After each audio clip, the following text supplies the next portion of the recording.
Hallelujah. प्रभु के नाम की स्तुति हो। प्रभु यीशु तू मुझे अपने जैसा बना, तेरी तरह चल सकूं, तेरी तरह दिख सकूं। प्रभु यीशु तू मुझे अपने जैसा बना, तेरी आवाज सुनूं, तेरे वचन पर चलूं, छोटी भेड़ की तरह तेरे पीछे चलूं, तेरी गवाही दूं, तेरी ही महिमा गाऊं, तेरे प्रेम को प्रभु सब में बांटा करूं। प्रभु यीशु तो मुझे अपने जैसा बना, तेरी तरह चल सकूं, तेरी तरह दिख सकूं। प्रभु यीशु तो मुझे अपने जैसा बना। हालेलुया। आगे का समय पास्टर जी के हाथ में देती हूँ।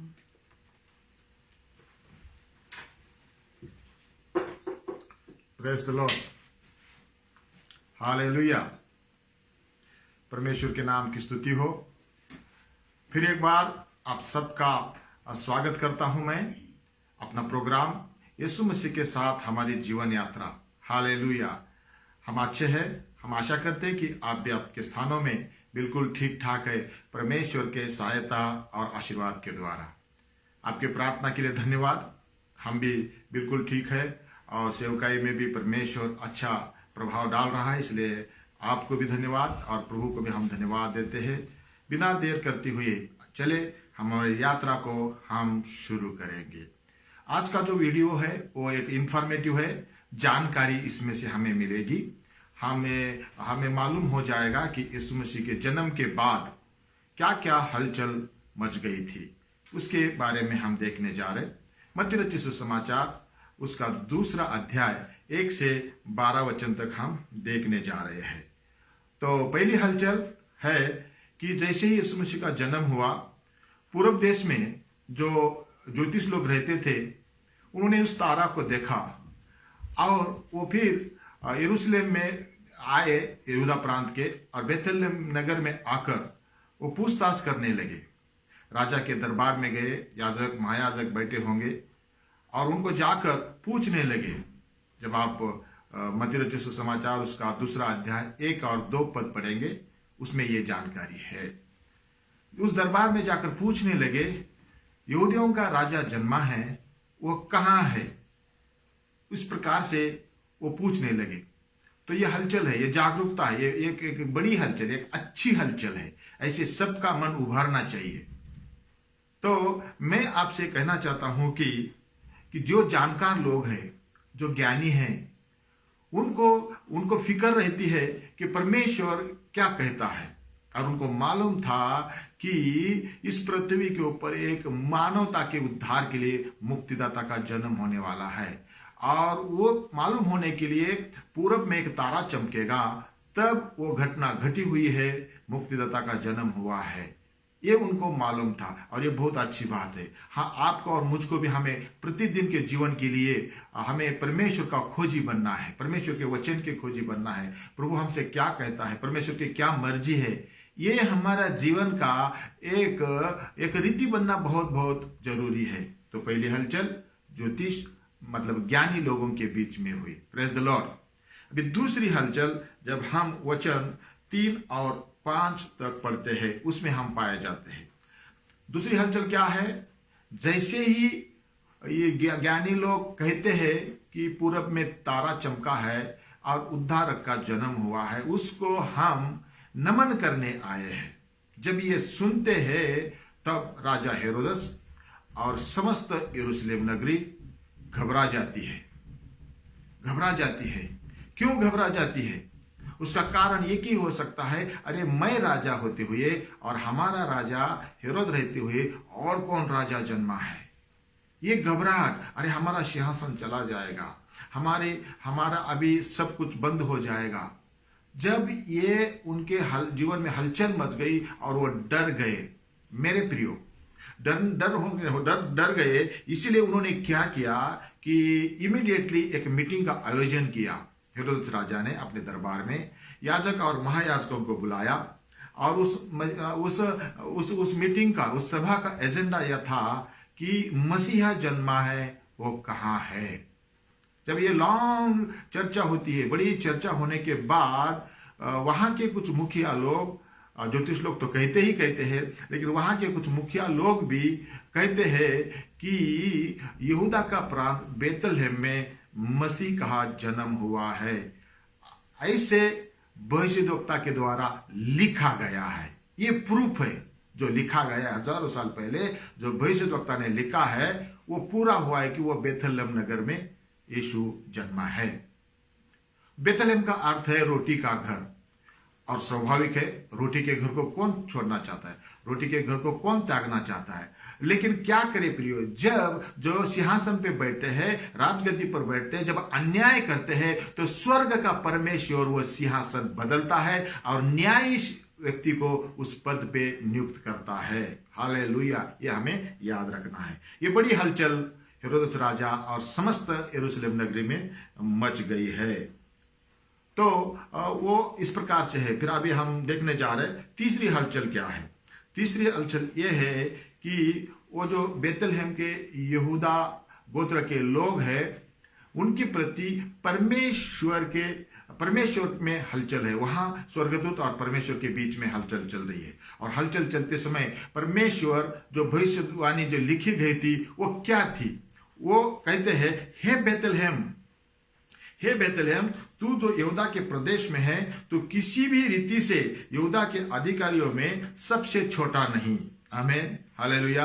क्योंकि तुझसे एक अधिपति निकलेगा जो मेरी प्रजा इस्राएल की रखवाली करेगा। हालेलुया। मेरे प्रियो, परमेश्वर की भविष्यवाणी हर एक के जीवन के लिए होती है। जैसे यीशु मसीह के जीवन के बारे में हुई, वो पूरी हो गई, वैसे आपके और मेरे जीवन के बारे में भी जो भविष्यवाणी है वो परमेश्वर पूरा करता है। और बेतलहम के लिए जो रोटी का घर है, उनके लिए, जिसके घर में खाना है, जिसके घर में जो बातें हैं, जो परमेश्वर की बातें, जीवन की रोटी है, उनके प्रति परमेश्वर कहता है, क्या कहता है, तुम में से कोई भी कनिष्ठ नहीं रहेगा।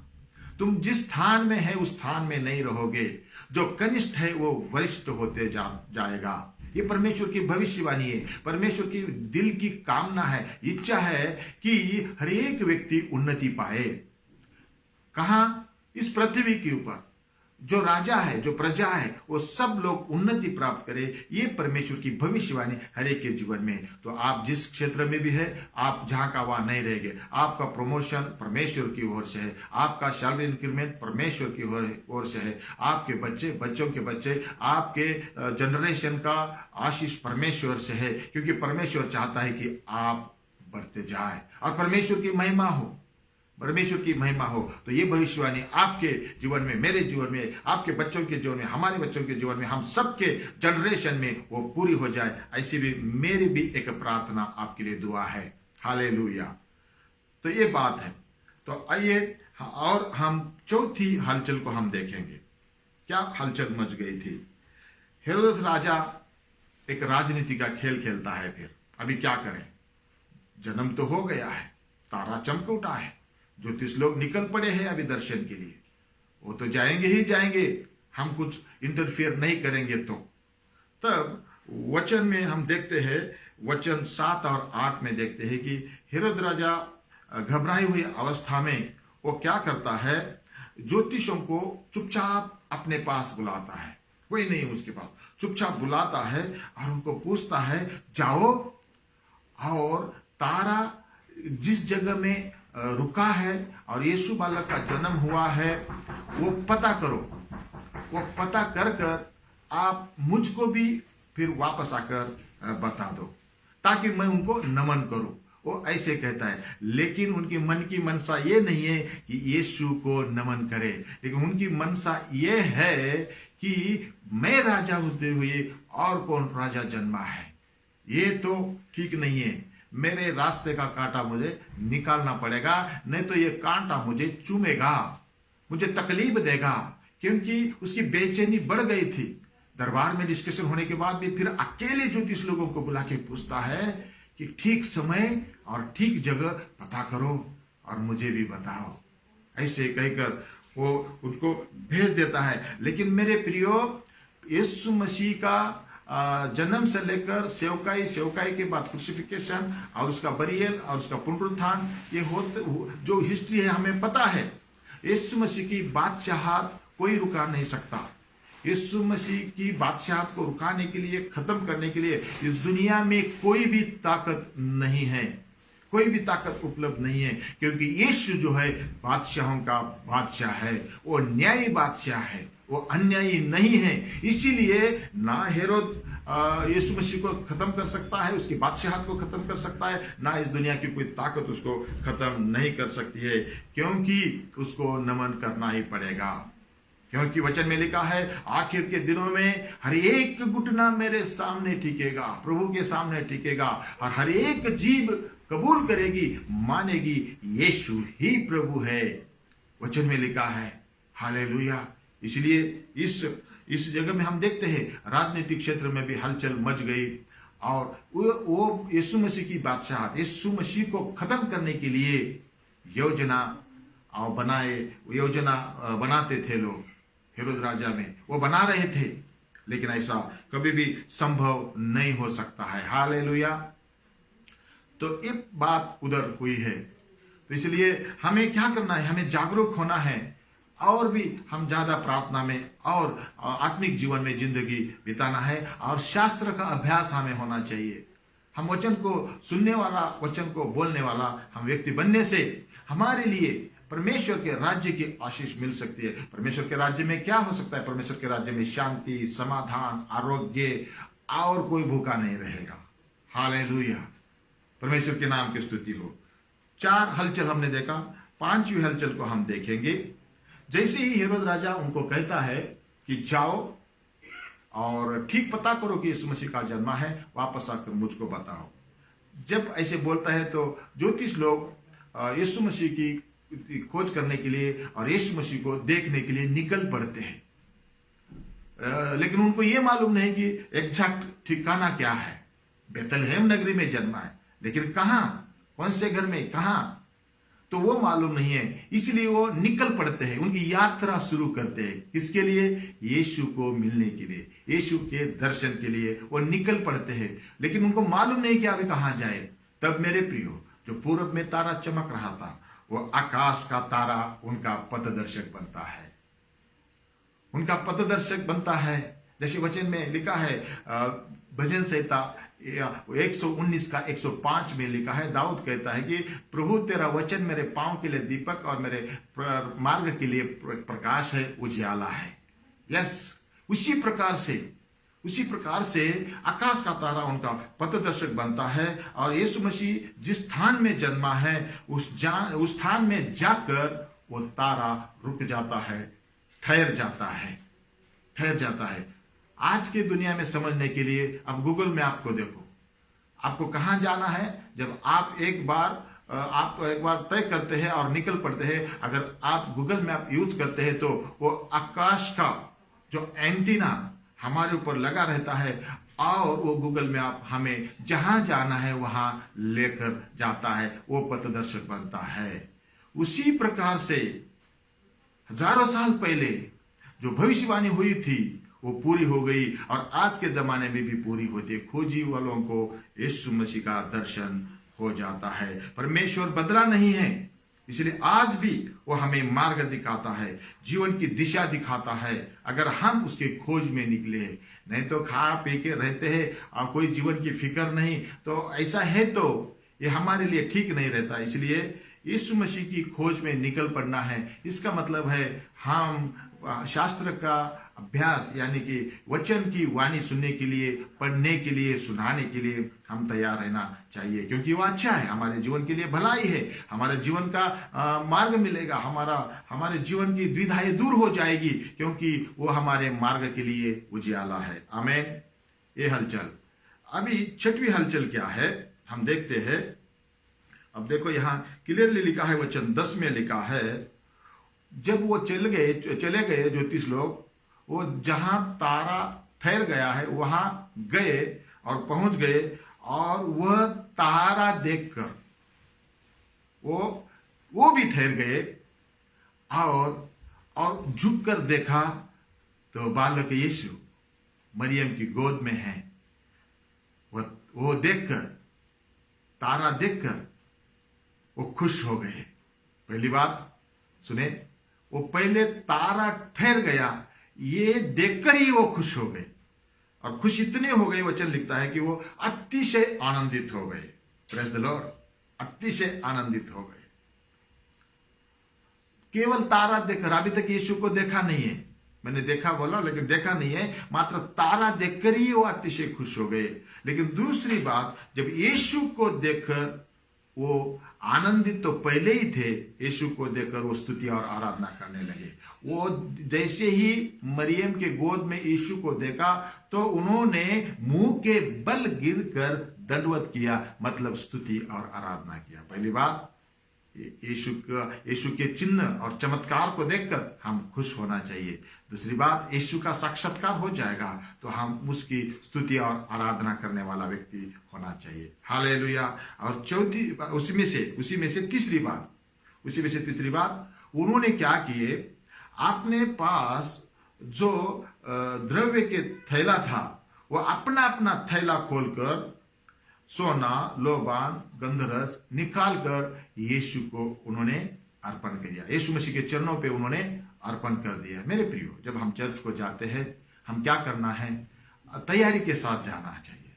प्रभु को मुझे भेंट देना है, तो इसलिए कितना दान डालना है, क्या देना है, पहलोटा देना है और कौन सा देना है, ऐसे हम पहले ही तय करना। जैसे ज्योतिष लोग पहले ही यीशु के दर्शन के लिए बड़े तैयारी के साथ आए थे, दर्शन होते ही उन्होंने स्तुति और आराधना किया और अर्पण किया। सोना, लोबान, मुर मतलब गंधरस, सारे कॉस्टली कीमती चीजें प्रभु के चरणों में अर्पण किए। हम कैसा दान देते, फटा नोट, 10 का नोट, 5 का कॉइन और टूटा फूटा ऐसा देते हैं, वो अच्छा नहीं। वो पुराने जमाने की इसराइल है। वो सब जो लंगड़ी गाय को देते थे और अंधा लंगड़ा मरने पर है, ऐसे दान देते। लेकिन प्रभु कहता है कि बेस्ट दे दो, लेकिन लोग ऐसे नहीं देते हैं, क्योंकि उनको धन दौलत से बहुत प्रेम था। लेकिन परमेश्वर के हिस्सा के ऊपर, परमेश्वर के अर्पण के ऊपर हमारा नजर नहीं होना चाहिए। वो परमेश्वर हमें देखना है, परमेश्वर की नजर हमारे ऊपर होना चाहिए। हालेलुया। तो जब उन्होंने अर्पण किया तो उनको परमेश्वर ने आशीष दिया। आप भी देना है। हम हमारे बच्चों को जब छोटेपन से हमने उनके हाथ में कभी भी छोटा पैसा नहीं दिया, मतलब 5 रुपया, 2 रुपया, 10 रुपया ऐसा नहीं दिया। हम सबसे अच्छा नया अच्छा नोट उनके हाथ में देते थे, ताकि वो देखे कि प्रभु को देना है तो अच्छा देना है। वो उसी बात में वो सीख सके। और आज हम देखते हैं हमारे बच्चे जो भी दूसरों को दान देते हैं वो अच्छा देते, खुद को कम कीमत का खरीदी करते, जो भी चीजें अच्छा देते, जो पैसा देते हैं तो भी वो अच्छा खासा पैसा देते हैं। ऐसे छोटा छोटा नोट नहीं डालते हैं, छोटा छोटा चंदा नहीं डालते हैं, वो अच्छा देते हैं। फटा वाला डाले या नया डाले, कीमत कम नहीं होता, लेकिन परमेश्वर के प्रति तो हमारा जो रवैया है ना, वो हमें बहुत खतरनाक है। इसीलिए हम अच्छा नया और ज्यादा देने का हम कोशिश करना चाहिए, ताकि परमेश्वर खुश हो। क्योंकि परमेश्वर को हमारे अर्पण की जरूरत नहीं, लेकिन परमेश्वर के भंडार में अर्पण इसलिए होना चाहिए कि परमेश्वर के कार्य के लिए, सेवा के लिए, गरीब लोगों के लिए, अनाथ लोगों के लिए, जिसको खाना नहीं है खाना देने के लिए और भवन के लिए हम देना है। पास्टर को नहीं देते, हम भविष्यद्वक्ता को नहीं देते हैं, हम प्रभु को देते हैं। ये मन की हमारी धारणा होना चाहिए। अगर आप फटा नोटा नेट देने वाला है, आपको आशीष भी ऐसे फटा टूटा ही मिलेगा। जब आप ब्रांड बातें दे देंगे, आपको भी न्यू ब्रांड लेटेस्ट मॉडल परमेश्वर आपके जीवन में जरूर देगा, क्योंकि परमेश्वर विश्वास है। Hallelujah, hallelujah. चलो हम आगे जाते हैं और हम सातवीं और आखिरी हलचल हम देखते हैं। आखिरी हलचल क्या है? जैसे ही वो अतिशय आनंदित होते हैं, जैसे ही वो स्तुति आराधना करते हैं, मुंह के बल गिरकर, हम तो घुटना भी नहीं टेकते हैं, इतना हम आलसी और हम इतना हम खुद को बहुत ही ऊंचा समझते हैं और प्राइड में, घमंड में हम टाइट रह जाते हैं, एक खंबे के जैसा। वो हमारे लिए अच्छा नहीं है। हम झुकना चाहिए परमेश्वर के चरणों में। हालेलुया।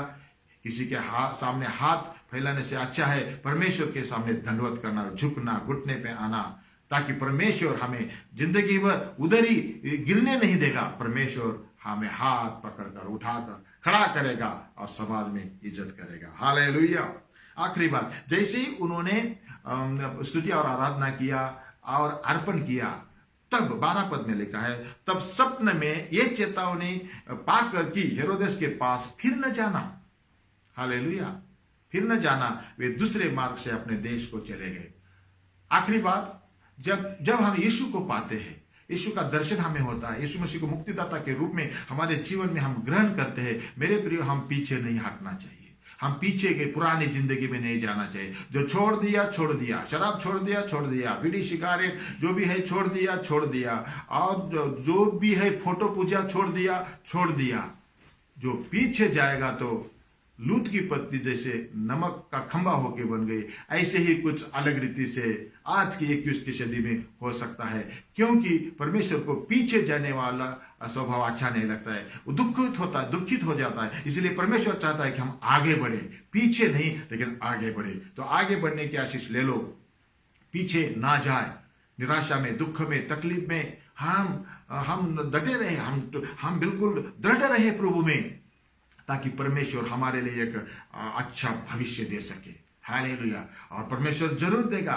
जीवन में कितनी भी कठिनाई आएगी, कितनी भी बीमारी आएगी, आपको लगता होगा कि ये बीमारी मुझे मार ही डालेगा, नहीं, परमेश्वर का वचन आपको चंगा करेगा। हालेलुया। मुझे चंगा करेगा, हम सबको चंगा करेगा। परमेश्वर चाहता है कि हम पीछे नहीं बल्कि आगे चले। हालेलुया। ताकि हमारे लिए सुरक्षा और हमारे लिए आशीष मिले। अगर पीछे जाएगा तो हेरोद बैठा है, वो कत्ल कर सकता है, वो हमें निकाल सकता है, हमें हकाल दे सकता है। इसीलिए सावधान और खबरदार, हम पीछे कभी भी नहीं जाना है, क्योंकि वह परमेश्वर का वचन कहता है कि जो एक बार हल पर हाथ रखा है वो आगे जाना है। अगर पीछे मुड़ के देखता है वो स्वर्ग राज्य के लिए फिट नहीं है, वो नरक के लिए फिट है। तो इसीलिए हम परमेश्वर के साथ चले। हमारी जीवन यात्रा सफल बनाने के लिए यीशु के साथ हम चलेंगे और हम आगे बढ़ेंगे, ताकि हम मंजिल तक पहुंच सके। और मेरा पूरा विश्वास है, जो लोग यीशु के साथ चलेंगे उनकी मंजिल सलामत है। हालेलुया। आइए प्रार्थना करेंगे। राजाओं के राजा, प्रभुओं के प्रभु, आपके पवित्र नाम को मैं धन्यवाद देता हूं। प्रभु, तेरा वचन सुनने वालों को जीवन की आशीष दे। जो समस्या में है उनको छुटकारा दे, जो श्राप में पड़े हैं उनको मुक्ति दे यीशु के नाम में। गरीबी से बाहर उनको निकाल दे परमेश्वर। हालेलुया। जादू, टोना, तंत्र, मंत्र, भूत, बाधा, ऐसे तमाम अंधकार ताकतों से उनको अलग करे। हालेलुया। और उनको नया जीवन के रास्ता में आगे बढ़ने के लिए तो सहायता और मदद करे। कर्जा से मुक्ति दे दे, बीमारी से चंगाई दे दे, और निराश है उनको आशा दे दे, जिसको शांति नहीं उनको शांति दे दे, जिनको विजय नहीं उनको विजय दे दे, जिनको सफलता नहीं उनको सफलता दे दे, क्योंकि आप देने वाला परमेश्वर है, क्योंकि आप प्रेमी हैं। इसलिए सबको सबके जरूरतों के साथ उनकी जीवन यात्रा सफल करे। यीशु मसीह के सामर्थी नाम से हम दुआ देते हैं। आमीन। Praise the Lord. धन्यवाद।